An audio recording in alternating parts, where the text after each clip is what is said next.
Hello, everybody. Ryan Carpenter here with No BS Golf, presented to you by P45 Knuckle Down Golf. Well, it's a good night over here. There's a lot going on. Actually, it was had some of them tournaments abroad, out in the globe out there, that finished up overnight, going into this Sunday, and so big wins for Brooks Koepka. And then, over there on DPWT, that Ortega, young up and comer, and kind of thought he was going to live, to be honest. But big win for him. Probably puts him into the PGA Championship coming up. So some good golf overnight if you watched. I know a lot over here don't, and. But I definitely watch it. I follow it pretty close. I was kind of pulling for Migliozzi, a young fella I've been tracking for a long time now, and he had a solid second, and darn near pulled it off. Waring like normal's up there, Soderberg like normal's up there. So, anyways, great event over in China, and great event in Singapore with Koepka. We'll see what goes on here this afternoon with the Byron, and the young kid obviously is kind of stealing the show for the most part, and we're shaping up to get to a point here where I guess the big news is Scheffler ain't playing next week, which trying to do two things at once, and anyways, he shouldn't be, honestly. I mean, my gosh, he's probably played every event this season. I mean, enough's enough. It's part of the problem with the setup of the PGA Tour is that dang FedEx Cup race. And when you start chasing that damn thing, you darn near have to play. Even if you're one of the best players, you damn near have to play in everything now with all the special signature crap and whatnot, and the tour leaking numbers. They're probably forcing Scotty to damn near play everything, so I don't know. We'll see. Taylor Pendrith, 3 days of just solid golf. So I'm not sure where the kid is. Most of the time when the young fellas make it to the weekend, it changes things, and then they tend to peel back a little bit. So we'll see. I don't know. Oh, I'm on the picks sheet, so that's why I don't know. But, we're gearing up. We got a couple weeks, and it all comes down. And I'll tell you what, the last 5 rounds for Brooks, man, I'll tell you what. Oh, he had a 70. Okay, so Chris Kim, T51, not bad. He didn't peel off that bad, so he's got one more solid day ahead of him. Brooks is on a run, 5 super deep rounds in a row, and there you have it. So, we'll see how this turns out. In other news, for us down here in the South, we got that hot heat starting to kick in. And, I tell you what, it's about the damnest thing I've ever seen. Winters for me in this part of the country, see, that's my hometown, Kansas City. Winter down here ain't winter. And so it don't really get cold. In my opinion, and at least not for me to play golf, especially. I like that weather. But the hot summer heat, man, there's 2-3 especially middle core months of this stuff. And I just, no thanks. The bugs are bad, and the heat is so bad that here, but the crazy part is it's when it's the busiest also out there on the golf courses here. So, it is what it is. And but it works out for me because, honestly, I don't want to be out there too much. It's just too hot. It's just too much. And the reason I'm bringing this up, there are 2 parts to it. So, first of all, www.thegolfpub.com, my local joint that I've partnered with here to teach out of, and controlled environment. Air conditioning. My favorite part of summer in Georgia, air conditioning. And pools, cold pools. So, but there was a post, a fella I watch or follow, UK golf. Anyway, doesn't matter. But Ian Poulter, playing golf in this intense heat isn't easy, folks. 4,179 calories burnt for the day, and 27 of those from 8 to 2. 6 liters intake of fluid. 6 liters. During those 6 hours, normal daily burn, 2167. You darn near have to double the output and like triple the input of water to keep up in insane hot conditions. And even when you do that, you still don't perform at your best. Is basically what he's kind of posted about and talked about. It takes an insane amount of extra to go out and do this stuff properly, especially in this insane heat. And so it's something that you need to keep in mind when you're doing this stuff. Is you go out and battle the conditions, you need to know right away you're probably not going to perform to your best. And so it's no different than facing the wind or the cold or the rain. It's another condition. And so you got to be able to adjust for that, especially for less than Ian Poulter-like type players, And more often than not, I honestly, I've gotten to the point now, I've started to play the game in this intense heat in a fashion that's a lot more like what happens to the ball in the winter. I'm just going to pretend like it ain't going to travel as good. I'm going to club up, take it low, and run it up more often than not. And so far, it's tended to work out a hell of a lot better. So, anyhow, it was kind of a cool post. I put that up there, but it just goes to show you that this heat is sometimes a little too brutal, and especially for the game. So I don't know what else I covered. I already covered the TrackMan stats for sure. So anyhow, we're coming into another week here. We're gonna finish out the weekend. Hopefully, some of y'all got some good Sunday plans for golf. And the pub's closed on Sundays, so we can't escape the heat. So this is the day to play for sure, and hopefully get out there early.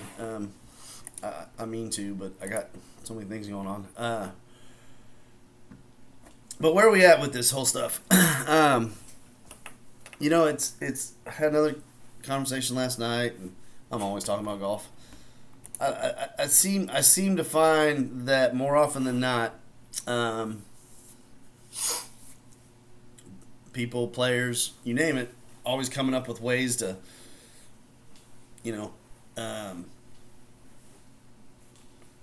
somehow not achieve or try to achieve. And I find it strange. It's always been one of the things I don't get about this game and how we play it sometimes. And it's okay. Everybody's got their own way, and there are different forms of golf. Trust me, a lot. I was talking about the difference in golf at a place like the Creek, which is a very high-end, private, what we call invitation-only type golf club, and everything's about golf. There's no swimming. There's no, fancy banquet halls and tennis courts. It's all golf, and every dime that goes in there goes back to the golf course. And Augusta National type place for those down here in Georgia. It's impossible to explain the true experiences, environment, conditions to the general average Joe that might be playing at the local muni. And so they are very different things, incredibly different things. And it's a different kind of golf. It's kind of funny. It reminds me, they brought up the story of the SWAT again. I don't know if y'all heard of SWAT, but up at Oakmont, I believe was the one that started this whole thing. They came up with this cool idea. Again, these are the things that happen at more of a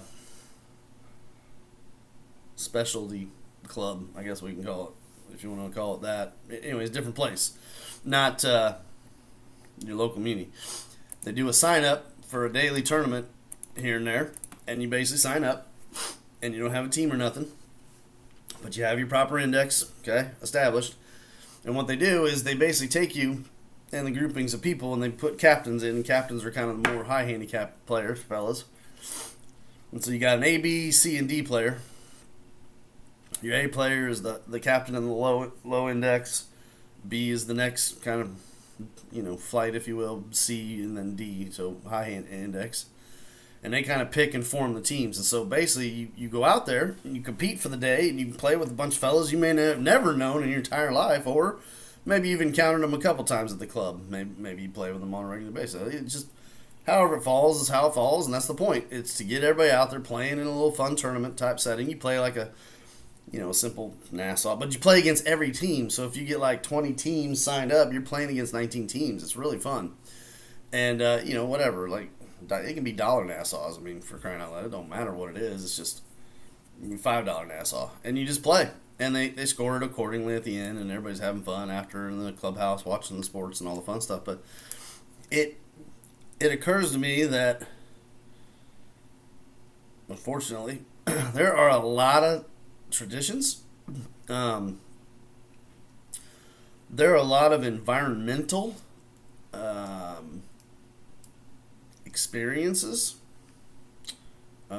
settings. I don't know. There's probably a lot of words I could even put to this, and unfortunately, a lot of folk do not get to experience this side of golf. I got lucky. I worked at super high-end private country clubs growing up as a teenager. I caddied for a club champion for 2 years in a row at a very kind of high-end, more like like U.S. Open, Oakmont, U.S. Open style, Northeast high-end country club setting. And those experiences are invaluable. Hard to come by nowadays. And it's sad. I don't like that, unfortunately. And it's hard to fix that at this stage. We've kind of gone into a whole different realm of golf in this whole fast globe we're living on. Fast spinning globe. But anyways, it's a really cool, fun thing, and I wish more places would do stuff like this. It sounds like it's becoming. This thing kind of comes around every so often, and you get an article written about it. But the SWAT golf tournament is really fun, and but it's not just about that. It simply is an engagement driven event that also places you in a true competition, because guess what? You don't get to apply your handicap. So you got to go out and play. You've already been handicapped. They got a D player, you got a D player. They got a C player, you got a C player. Go out and play golf. And so it's really fun. I think it was on Golf Digest, I believe. I thought I posted it. If not, I'll post it, and you can find it on the Twitter and everything. So we're coming into the end of the weekend, folks. Hope you had some good rounds and golf and fun and all that great stuff. But you know what? It's time to get back to business, like always. It never ends for me. And I can't impress upon everybody some key things to always be thinking about. You're going to spend a bunch of time playing this here golf game. And you're going to spend money on trips. And you're going to go play in tournaments. And you're going to buy stuff in the pro shop. And you're going to, whatever. I want you to think about, and sit down and write it down if you can, the amount of money you spend per year on golf. And it's going to be different for all sorts, and I get that. But the reality is that, okay, if you had a way of going, and let's say you're around 100 shooter, right? And in a year from now, we can guarantee you're at least below 90, if not way below 90. What would that be worth to you? For some people, it may not be worth nothing. We talked about that player. The really good player, or not so good player, but doesn't care. Just has fun with his buds. They're not very good either. They play their little foursome round, and they do nothing but have fun. That's perfect. You're playing golf exactly the way you're supposed to at that point. You ask this fella, you got any goals? No. You got anything that needs to change? Not really. You're doing it right. That's exactly how you're supposed to be playing golf then, dude. Go shoot 105, drink beers, and have fun. Do it. But there's a lot of you out there that's not true. You really do have some kind of a goal in mind. You just may not even outwardly, admit it or say it. But I know y'all do. Most of you, anyways. But the question becomes, okay, how much is that worth to you? And then go think about the amount of money you're spending on all this other stuff. You know, first of all, equipment-wise, I got news for you. It's not what they're advertising to you. You're not going to magically fix. You're not going to drop 5, 10, 15 index points based off a golf club purchase. That ain't going to happen. It's going to look nice. It's going to feel nice. Shaft's going to be cool. All that good stuff's going to be there, but that's not going to fix it. And so that won't do it. And then the next part is, how do we get there, right? Well, that's part of the process that I go through with people, and that's what the evaluation is for. I'm going to basically lay out a blueprint is what I call it, but it's the plan, how to get there. You're not going to know how to do all that in day one, but you're going to at least learn for sure what is required in order to achieve that, and that's why it's so important. But the question at that point becomes, are you ready to commit, and how important is it to you? When I see the numbers that come back to the table, I'm shocked, to be honest. I mean, I see sometimes we're talking about $25,000 spent on golf per year. Well, $25,000 per year, and I'm using a base price of $150 per lesson. Do the math, right? I mean, we're talking about changing your game. You go from struggling to hit an 86 and struggling a lot, it's hard, to where you're throwing down 74 and it's not even that difficult. How much is that worth to you? So that's the question I want out there. Hey, how much is that worth? Or B, how bad do you want it? Those are the questions of the day. How bad do you want it, and how much is it worth? Because I know y'all spending a lot of money on golf. People going to big fancy golf trips, right? Those aren't cheap. Those are expensive. Well, if you're going to spend that much money and then go be frustrated and not have fun and enjoy it and shoot the score you want, why are you spending the money on that? I don't know. I get it. It's still a fun trip. Yeah. Okay. That's cool. That's great. I'd rather go and be really well prepared and have some, what we call lifetime. Best shot score I ever had. And especially it was nice because it was on vacation, because I was at Bandon Dunes, or I was wherever. It don't matter. I was in Taiwan. It doesn't matter where. It doesn't matter. The point is, how bad do you want it, and was it worth? And I can tell you from experience, the players that dive in and get down to business, when they come out on the other end, they'll tell you from experience it's worth about 5 times what they actually spent with me in order to achieve it. I can tell you that much. So, but you're going to talk to them. I'm going to do a fun recording this afternoon, in fact, and we're going to get another one up with a young fella. He's a fun guy. So it'll be and that's what's fun about having different students. I've taught everything under the sun. 90-year-olds, 80-year-olds, 70-year-olds, 60. It doesn't matter. Age, man and woman. I've had 7'2", fella, and little, 8'4" lady. Juniors, people with messed up elbows and shoulders, and you name it, missing finger, and I've seen everything that exists on the face of this earth, pretty much.